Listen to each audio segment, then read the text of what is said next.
जय हिंद दोस्तों, आप सभी का स्वागत है आपके अपने सैनिक वेलफेयर यूट्यूब चैनल में। दोस्तों, ईसीएचएस लाभार्थियों के लिए एक बड़ी ही राहत भरी खबर निकल कर आई है और ये उन ईसीएचएस लाभार्थियों के लिए है कि जिनके डिपेंडेंट के एलिजिबिलिटी सर्टिफिकेट वैलिडेशन के अपलोड नहीं हुए हैं और जिनके ऊपर उनके कार्ड ब्लॉक होने का खतरा मंडरा रहा है। तो सबसे पहले मैं आपको ये बता दूं कि अब वो खतरा आपका 2 महीने के लिए टल गया है। इसके संदर्भ में सेना की तरफ से नए ऑर्डर आ गए हैं, यानी कि अब आपका कार्ड 1 नवंबर 2022 से ब्लॉक नहीं होगा। वो कार्ड अब ब्लॉक होगा 1 जनवरी 2023 से। तो आपको 2 महीने का और एडिशनल समय मिल गया है उन भाइयों के लिए, उन भूतपूर्व सैनिकों के लिए जिनके डॉक्यूमेंट या तो तैयार नहीं हुए हैं या जिन्होंने अपलोड नहीं कराए हैं या जिन तक ये इन्फॉर्मेशन नहीं पहुंची है। तो वो 31 दिसंबर तक ये प्रोसेस पूरा कर लें, क्योंकि 1 जनवरी 2023 से उनके कार्ड ब्लॉक होना शुरू हो जाएंगे।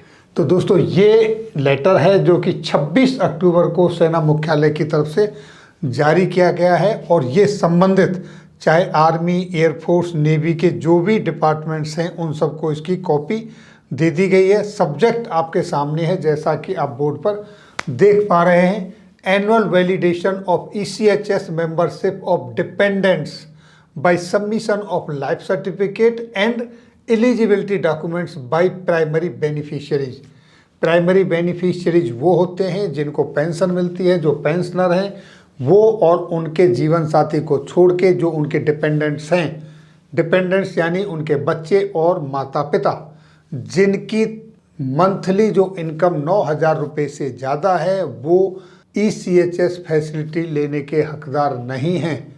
इसीलिए ये जानने के लिए कि कौन ईसीएचएस फैसिलिटी लेने का हकदार है और कौन नहीं है, उनके लिए एलिजिबिलिटी सर्टिफिकेट का ये मुद्दा सामने आया है।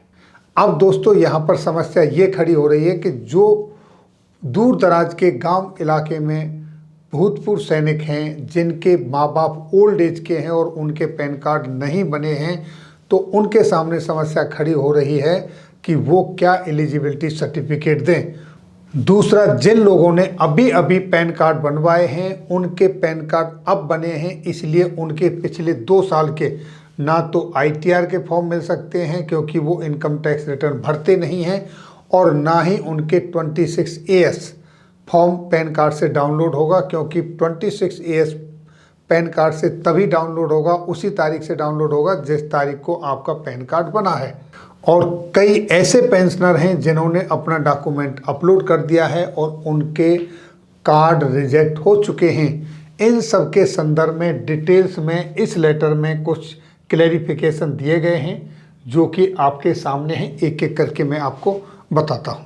तो सबसे पहले ये देखिए दोस्तों, ऑलरेडी रिजेक्टेड केसेस के मामले में हम बात करते हैं, यानी कि जितने भी बेनिफिशियरी लाभार्थी हैं ईसीएचएस के, उनके डिपेंडेंट्स की जो योग्यता रिजेक्टेड हो गई है, किस वजह से कि उन्होंने 26AS और आईटीआर अपलोड किए थे और उसको पेरेंट्स पॉलीक्लिनिक OIC द्वारा रिजेक्ट कर दिया गया है। अब उनके लिए एक और अपॉर्चुनिटी दी गई है, उनको एक और मौका मिलेगा दोबारा से अपनी एलिजिबिलिटी अप्लाई करने का। और जब वो दोबारा अपनी एलिजिबिलिटी अप्लाई कर देंगे डिपेंडेंट्स की, तो वो डायरेक्टर रीजनल सेंटर, उनके जो रीजनल सेंटर हैं पेरेंट्स पॉलीक्लिनिक के, उनके डायरेक्टर उसको रिजेक्ट और या अप्रूव करेंगे। अगर आप एलिजिबिलिटी मीट करते हैं तो आपका अप्रूव हो जाएगा 1 साल के लिए, और अगर आप एलिजिबिलिटी की क्राइटेरिया से बाहर हैं तो आपके डिपेंडेंट का कार्ड ब्लॉक हो जाएगा। पहला। दूसरा देखिए दोस्तों, case pending approval bye OIC parent polyclinic.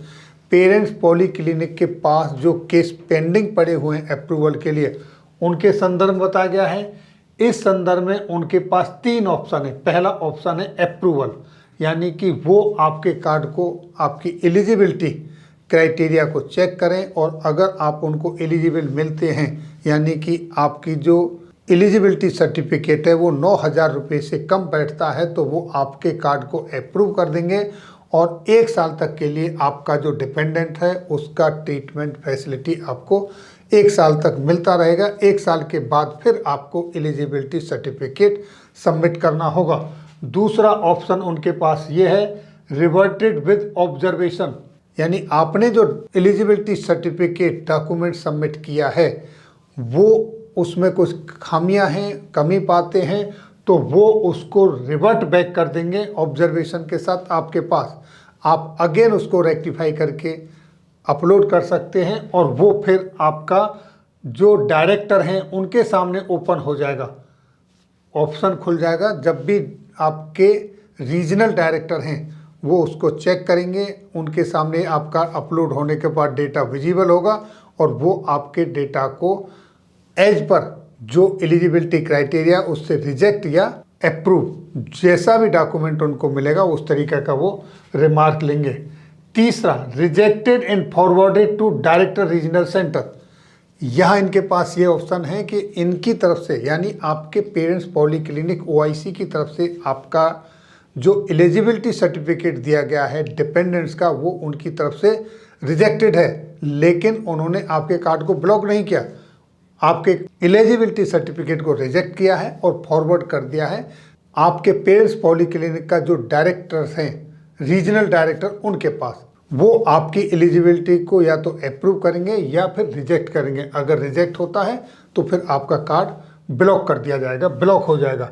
आगे देखिए दोस्तों, नेक्स्ट क्या है, blocking of ECHS card. ECHS card आपका किस कंडीशन में ब्लॉक होगा? आपका ECHS कार्ड ब्लॉक होगा जो वैलिडेशन की डेट है उस समय तक अगर आप एलिजिबिलिटी सर्टिफिकेट नहीं देते हैं तो आपके कार्ड को ब्लॉक किया जाएगा।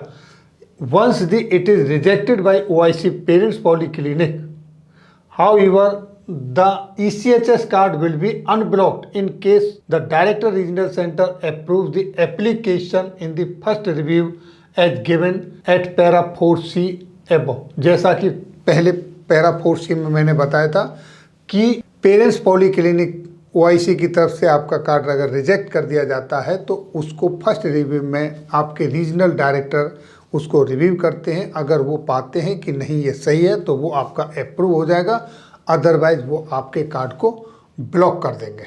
नेक्स्ट देखिए दोस्तों, beneficiaries with new pan card, यानी कि जिनके नए कार्ड बने हैं पैन कार्ड उनके लिए, क्योंकि नए पैन कार्ड के साथ आपको फॉर्म 26A डाउनलोड हो तो जाएगा, लेकिन वो तब से होगा जिस दिन से आपका पैन कार्ड बना है, मगर आपको पिछले 2 साल का ITR या पैन कार्ड से फॉर्म 26A डाउनलोड करके अपलोड करना होता है। अब इस कंडीशन में उनके लिए क्या ऑप्शन है? ऑप्शन ये है कि self attested copy of PAN card duly certified date of preparation of PAN card. ये जो प्राइमरी बेनिफिशियरीज है वो इसको सर्टिफाइड करके देगा।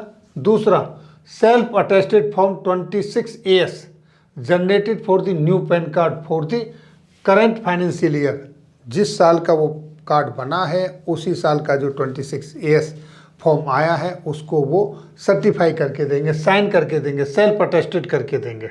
अब नेक्स्ट देखिए दोस्तों, the above will also be applicable to all dependents who have attained age of 18 years and above on or after 1 January 2020, यानी कि 1 जनवरी 2020 को जिन लोगों की 18 साल हो गई है वो और उसके बाद से जितने भी 18 साल की एज वाले हैं उन सब के लिए ये एप्लीकेबल है, उन सबको ही ये एलिजिबिलिटी सर्टिफिकेट प्रोवाइड कराने हैं। और आगे देखिए दोस्तों, द OIC पेरेंट पॉलीक्लिनिक्स और director regional centre will approve और reject the ECHS membership based on eligibility as per above mention document, यानी कि इन सभी डॉक्यूमेंट के आधार पर चाहे तो पेरेंट्स पॉलीक्लिनिक OIC और या रीजनल सेंटर के जो डायरेक्टर हैं उनके पास ये पावर है कि वो आपके डिपेंडेंट्स के कार्ड को रिजेक्ट भी कर सकते हैं और अप्रूव भी कर सकते हैं। अब देखिए नेक्स्ट, डेट ऑफ इम्प्लीमेंटेशन, इसकी इम्प्लीमेंट होने की डेट क्या है? जैसा कि आप सभी जानते हो 31 अक्टूबर 2022 लास्ट डेट थी और 1 नवंबर 2023 से आपके कार्डों को ब्लॉकिंग करने का आदेश था। लेकिन अब यहाँ पर न्यू अपग्रेडेड सॉफ्टवेयर, अब यहाँ पर एक सॉफ्टवेयर, नया सॉफ्टवेयर अपग्रेड किया है जो 31 अक्टूबर 2022 तक एक्शन में आ जाएगा। और उसके बाद आपके जो कार्ड हैं जिनकी वैलिडिटी 31 अक्टूबर 2022 रखी गई थी, अब वो 31 दिसंबर 2022 तक हो जाएगी। और अब आपके कार्ड 1 जनवरी 2023 से ब्लॉक होने शुरू होंगे, यानी कि आपको 2 और एडिशनल महीने का समय मिल गया है। आप अपने जो डिपेंडेंट्स हैं उनकी एलिजिबिलिटी सर्टिफिकेट अपलोड करें और अपने कार्ड की वैलिडिटी 1 साल के लिए बढ़ाएं। और फिर जब वो आपकी एक वैलिडिटी बढ़ जाएगी तो नेक्स्ट जो ड्यू डेट होगी वो आपका जो मेडिकल प्रिस्क्रिप्शन मिलता है उसके हर एक पर मेंशन होके आएगी कि आपकी नेक्स्ट वैलिडिटी कब ड्यू है। इस तरह से अब आपको अपने डिपेंडेंट्स के जो कार्ड्स हैं उनकी हर साल में जिस तरीके से आप अपने पेंशन के लिए लाइफ सर्टिफिकेट देते हैं उसी तरीके से आप अपने डिपेंडेंट्स के लिए एलिजिबिलिटी सर्टिफिकेट प्रोवाइड कराएंगे। तो दोस्तों ये थी जानकारी आपके लिए आज की इस वीडियो में। फिर मिलेंगे आपके वेलफेयर से जुड़ी हुई किसी अन्य जानकारी के साथ अगली वीडियो में। तब तक के लिए दोस्तों जय हिंद, जय भारत।